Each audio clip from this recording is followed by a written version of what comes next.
ये तीन बातें जीवन में आना बड़ा कठिन होता है।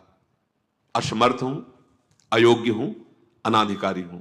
जब ये बात आ जाएगी ना तो तृणादपि सुनी चिन्ह अपने आप आ जाएंगे, अपने आप पूरा सूत्र भागवती को उतर जाएगा, क्योंकि मैं अनाधिकारी हूं, मैं योग्य नहीं हूं। पर भगवान कृपा का यह है कि उनके नाम, उनके रूप, उनके धाम, उनकी लीला की तरफ ये हृदय जा रहा है, वो अपनी तरफ घसीट रहे, पर मैं अनाधिकारी हूं। इससे क्या होगा? अहम खत्म हुआ, दैन्यता जागृत हुई, और भगवद आश्रय होने से हम जिसका आश्रय लेते हैं उसका प्रभाव होता है। जैसे अभी हम शरीर का आश्रय लिए हैं तो देख लो हालत क्या की हुई है। ये शरीर, ये संसार विषम कहा गया है। देखो कैसी हृदय की जलन, अशांति, भोग, वासनाएं, ये सब किसके आश्रय से? शरीर आश्रय से। अभी भगवद आश्रय, अंदर से भगवद आश्रय, अंदर की बात है। हां, मैं अनाधिकारी हूं, योग्यता मेरे में नहीं है, मैं किसी योग्य नहीं हूं, पर प्रभु की कृपा हम पर है, निश्चित मुझे भगवत प्राप्ति होगी। कह रहे इसका इतना बड़ा प्रभाव है कि इसमें जो सामर्थ्य जागृत होती है, भागवतिक सद्गुण जागृत होती है, वो किसी साधना से नहीं, इससे बढ़कर कोई दूसरा उपाय नहीं है। विश्वास भगवत कृपा पर। तुलसीदास जी भी महाराज कहते हैं कि वस्तुतः मेरे में कुछ नहीं है, पर है तुलसी प्रतीत एक प्रभु मूर्ति कृपामयी है। मेरे में ऐसा कोई सद्गुण नहीं कि मैं अपने प्रभु को रिझा सकूं, पर यह विश्वास है कि मेरे प्रभु कृपा में है, कृपा मूर्ति है। अपने साधनों पर जो विश्वास करता है, अपनी जितेंद्रियता पर जो विश्वास करता है, वो गिर सकता है। लेकिन जिसको अपनी अयोग्यता का भान हो गया है और प्रभु का भरोसा हो गया है, उसे कोई नहीं गिरा पाएगा, पक्का। बच्चा बन जाओगे, अयोग्य हूं, पर आपका भरोसा, तो कोई प्रश्न नहीं आएगा जीवन में। अगर प्रश्न आता है तो आप वाणी से बच्चा कहते हो, लेकिन अंदर अहंकार है, वो अंतर्यामी सदगुरु जानता है। मोमन कबहु तुम्हें ही ना लागो, ज्यो छल छाण स्वभाव निरंतर रहत विषय अनुरागो। अगर हम अपने साधन की बात करें तो वह अच्छा साधन तो विषय का कर रहा है मन। देखो हम कभी पद्मासन लगा के किसी विषय का ध्यान नहीं करते, बहुत सुंदर बात। मोमन कबहु तुम्हें ना लागो, ज्यो छल छाणी स्वभाव निरंतर रहत विषय अनुरागो। भक्ति में तो छल कर रहा है, लेकिन विषय चिंतन में छल नहीं कर रहा है, ईमानदारी से, सच्चाई से विषय चिंतन कर रहा है। मेरा मन हे प्रभु कभी आप में ऐसे नहीं लगा जैसे विषय में ये छल छाड़ कर स्वाभाविक लगता है। विषय में कभी किसी को मन लगाना नहीं पड़ता है। देखो, विषय में कभी किसी को मन लगाना नहीं पड़ता, स्वाभाविक लगा रहता है, निरंतर लगा रहता है और अटल लगा रहता है। देखो, अटल का मतलब बस वो यही शब्द स्पर्श रूप रस गंध, इन्हीं में घूमेगा। कभी वो हट करके ऐसे प्रभु में लगा जैसा विषयों में लगा है। ज्यो छल छाण स्वभाव निरंतर रहत विषय अनुराग्यो। मेरे मन की दशा, मेरे इंद्रियों की दशा आपके अनुकूल नहीं है प्रभु, ये विषय के अनुकूल है। पर प्रभु मेरे मन में एक विश्वास हो गया है कि आपकी मूर्ति कृपामयी है और जीव ने नाम की ओट ली है तुलसी प्रतीत एक प्रभु मूर्ति कृपामयी है, और नाम की ओट जीव ने ले ली है। बस अब सब कुछ हो जाएगा। जैसे किसी रोग की नियत औषधि होती है, ये पाओगे डॉक्टर के द्वारा तो आपका रोग नष्ट हो जाएगा।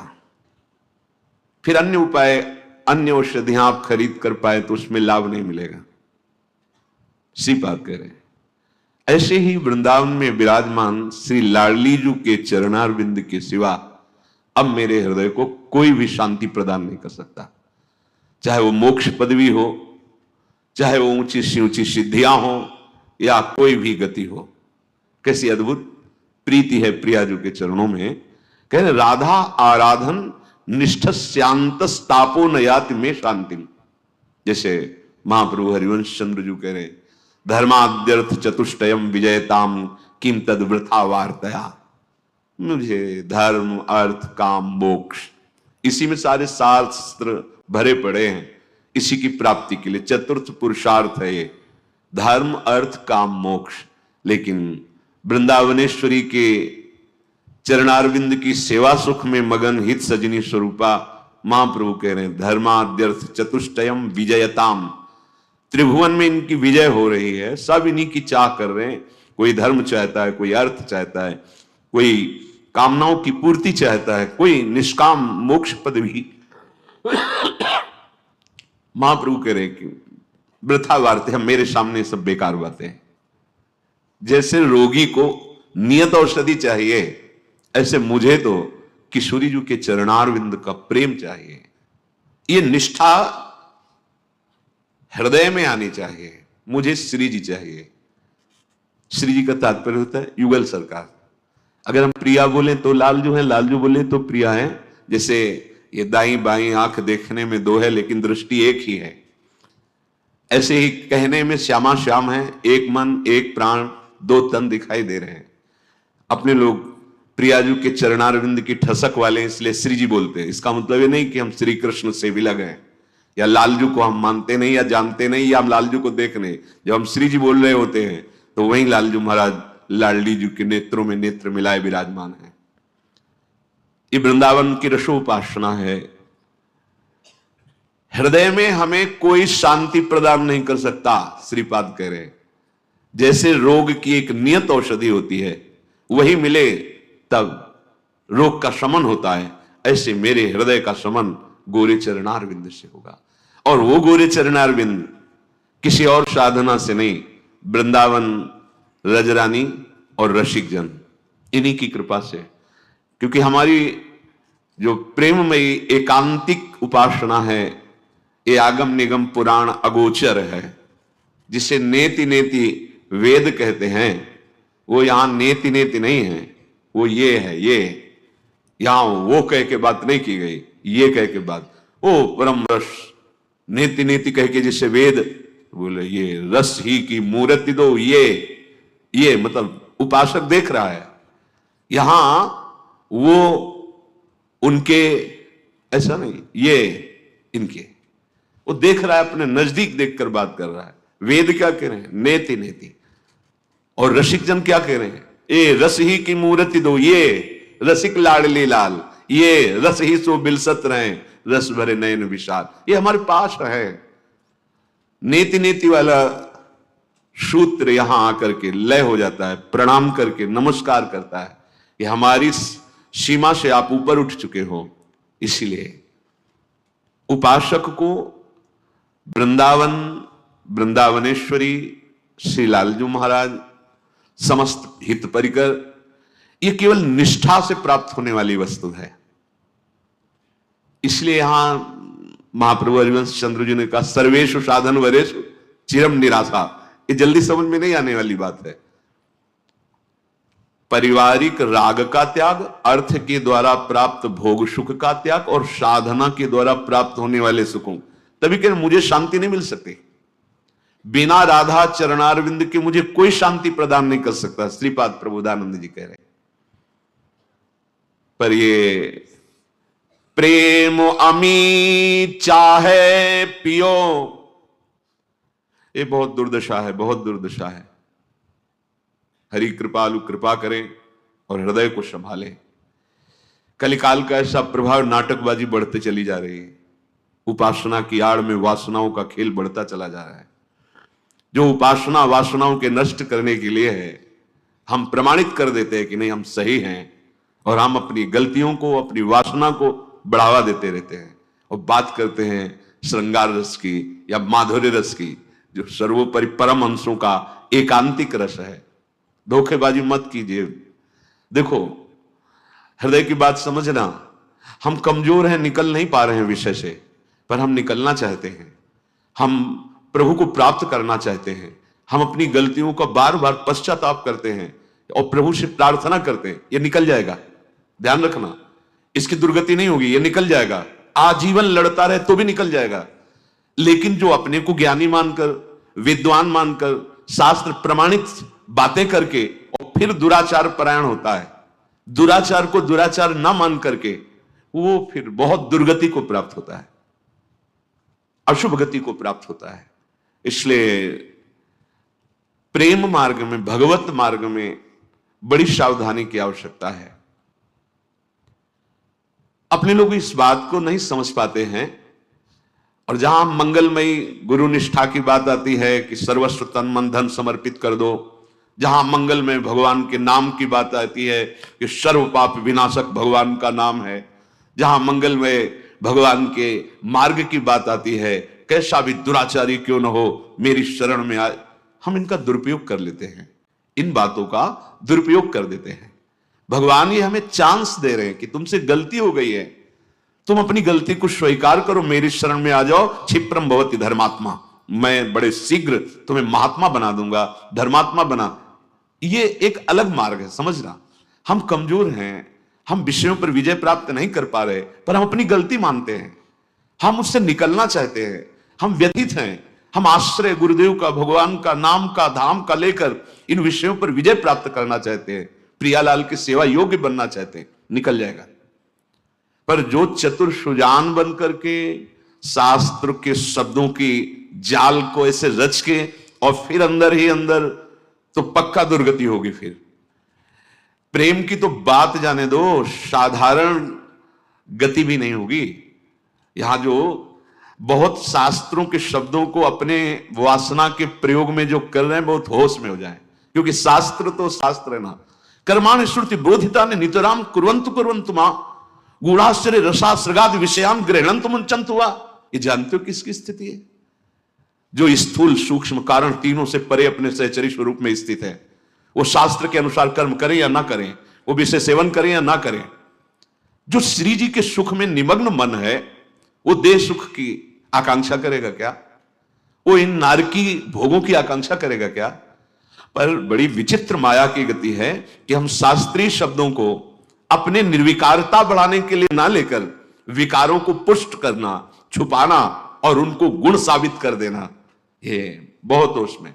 बड़े बड़ों से चूक हो रही है, बड़े बड़ों से चूक हो जाती है, बड़े बड़ों से चूक हो जाएगी, इसलिए सावधानी की जरूरत है। प्रभु को कपट नाटक अच्छा नहीं लगता। अगर यहां कोई बात हृदय में आ रही है तो हम, वो जिससे मशीन रखी हो तो तरंग पकड़ती है, ऐसे हृदय पकड़ता है। इस बात को आप जहां भी आवाज पहुंचे, जो भी जिस वेश में हो, जिस स्थान पे हो, जिस उपासना पे हो, इस बात को समझा जाए कि उपासना वासना को मिटाने के लिए है, वासना को पुष्ट करना, वासना को बढ़ावा देना और फिर शास्त्रीय शब्दों से प्रमाणित करना, ये बहुत हानि की बात है। इसलिए सारी की सारी विवेक शक्ति विषयों पर विजय प्राप्त करने के लिए है। यही तो बंधन है, यही तो देहाभिमान को पुष्ट करता है। प्रेम अमी चाहे पियो और करे विषय सो नेह। बोले हमारा तो प्रेम मार्ग है, तो बाहरी शारीरिक श्रृंगार, शारीरिक स्पर्श सुख, ये तो साधारण भक्ति मार्ग के एक कदम चलने में ही ये तो सब फीके हो जाते हैं। प्रेम साधारण भक्ति, असाधारण प्रेम मार्ग की भक्ति, रागानुगा भक्ति, सहचरी भाव की भक्ति, ये तो बहुत ऊंची बात है। जीव ही कदम भक्ति मार्ग में रखता है उपासक। आप देखो, अभी भक्ति नहीं शुरू हुई, कई ऐसे एकांतिक में आते हैं कि हमने केवल सत्संग सुना है, सब छोड़ दिया, गंदी बातें छोड़ दी, गंदे नशा। प्रणाम करते हैं उनको कि वो अपने मंगल के लिए कदम उठाए। आप विचार कीजिए, उसने अभी अनुष्ठान नहीं किया भक्ति का, उसने जीवन का लक्ष्य भगवत प्राप्ति नहीं बनाया, उसने कोई वेश परिवर्तन नहीं किया, केवल सत्संग सुना और निंदनीय विकारों को त्यागना शुरू कर दिया और एक प्रेम की ऊंचाई पर पहुंचा हुआ। बात समझ में नहीं है? इसका मतलब है तुमने पीतल को सोना समझ लिया, अभी स्वर्ण नहीं मिला तुम्हें। सूर्य का उदय हो और अंधकार बना रहे तो सूर्य नकली है, असली सूर्य नहीं है। असली सूर्य भानु की उदय होने पर जैसे तम अंधकार का नाश हो जाता है, ऐसे ही भगवत भाव उदय होने पर देह भाव लय हो जाता है। देह भाव ही अंधकार है, भगवत भाव ही सूर्य की तरह प्रकाशित होने वाला है। प्रेम अमी चाहे पियो करे विषय सो नेह। बस यही बार बार इसलिए रुक जाते हैं कि इससे आगे बढ़ना नहीं हो पा रहा, यही मार के गिरा दिए जाते हैं। इसलिए प्रेम मार्ग का प्रवचन नहीं होता। देखो श्री स्वामी श्री हरिदास जी महाराज, महाप्रभु हरिवंश चंद्र जी जो रसगान कर रहे हैं उसका प्रवचन नहीं कर सकते हम, क्योंकि देहातीत भाव स्थिति के महापुरुषों का चिंतनीय विषय है। ये देहाभिमानी विषय भोगी पुरुष उस अद्भुत एकांतिक प्रेम रस का कैसे परिचय? पहले तो भक्ति का रंग तो आवे। यहां ये जो चूक अपने हृदय में हो रही है, ये बड़ी बड़ी ऊंचाई तक होती है, क्योंकि हम ऊंचाई मानते हैं समाज जितने करोड़ लोग जुड़ गए उतना बड़ा साम्राज्य। यहां ऊंचाई भूमिका हृदय की होती, भक्ति की। हो सकता है तुम जिसे महात्मा न मानते हो, तुम्हारे बगल से निकल रहा है, वो इस कोटि का हो कि ब्रह्मादि उसकी चरण रज वंदना करते हैं। अगर वासना का खेल है तो वो अज्ञानी है, वो कोई भी हो। बातें समझ लेना, ये यहां की बात कर रहा हूं।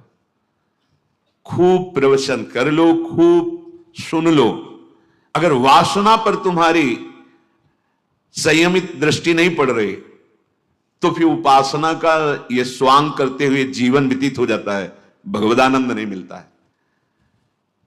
ये ऑपरेशन है, ऑपरेशन हृदय का। प्रेम अमी चाहे पियो, करे विषय सो नेह, विश्व व्यापे जा रहे हियो, करे जर्जरित देह। मन विषयन में रम रहे हो और करत प्रेम की बात, सो मिथ्यावादी सदा ये जग में आवत जात। प्रेम की तो बात करते हैं और विषयों में सुख मानते हैं, विषय भोगों में। तो जानते हो जो सो रहा है उसे तो जगाया जा सकता है, लेकिन जग के सोने का जो नाटक करता है उसे नहीं जगाया जा सकता। ये जो भगवत शास्त्रों की बात करके भगवन नाम भगवत उपासना की आड़ में वासना का खेल, बड़ी दुर्गति होती है।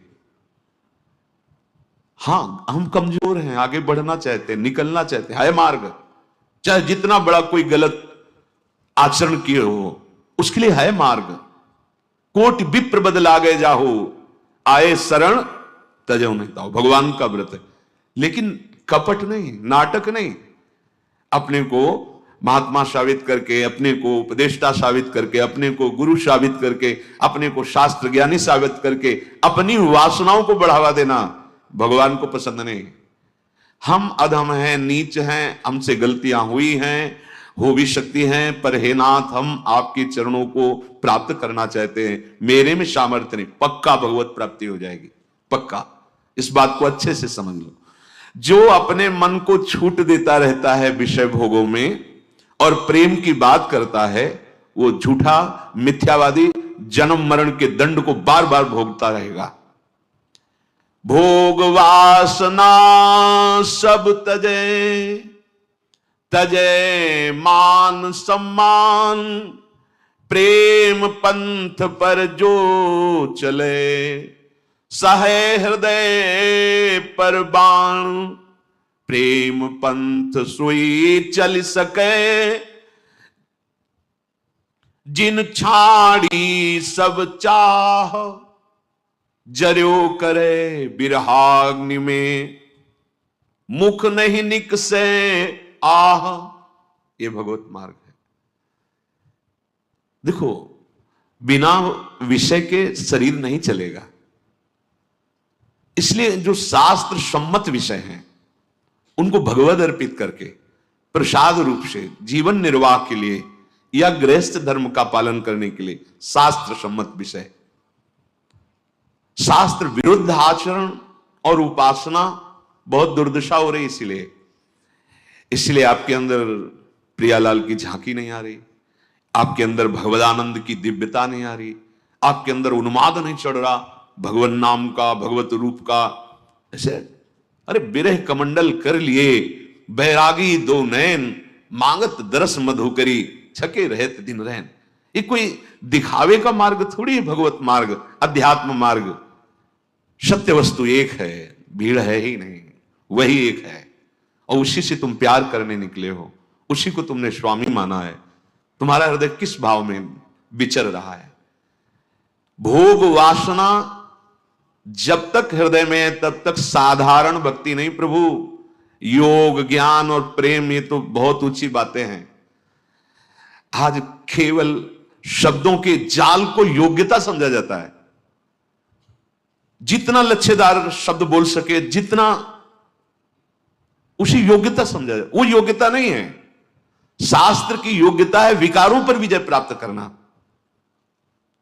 काम क्रोध मद मान न मोहा, लोभ न क्षोभ राग नहीं द्रोहा, जिनके कपट दम्भ नहीं